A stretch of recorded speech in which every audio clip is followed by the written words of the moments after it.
Hey everybody, Guy Allen, co-host of the Employment Hall podcast. As you know, we usually drop an episode once a month or so with my co-host Samantha Turetsky, but I decided I don't want to wait. I wanted to kind of bring it to you live. When I have an issue that comes in that's somewhat interesting, I want to bring it to you real quick, little clips.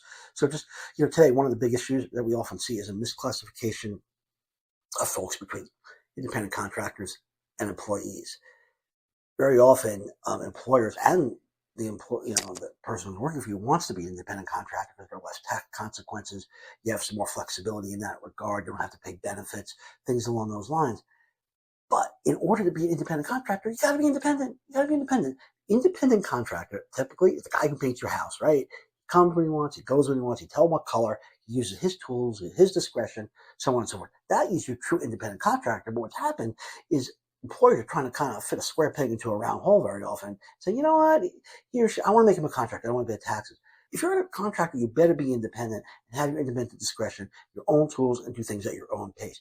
If you're coming into an office, or you're part of meetings, or you have an office email, those are indications that you're an employee. You're not a contractor. And when the issue comes up very often is you have a contract and they don't know any better and say that the contract ends, they file for unemployment. And the Department of Labor says, wait a minute, you're not on our New York NYS 45 form. Where are you? You didn't pay into unemployment for he or she. And then a whole audit starts, and then they go through all your 1099 contracts to see if they're properly classified. So bottom line, if you're going to make someone a contract, make sure they're independent and make sure they meet those requirements. Make sure that you don't get in trouble with the misclassification audit. That's it for now.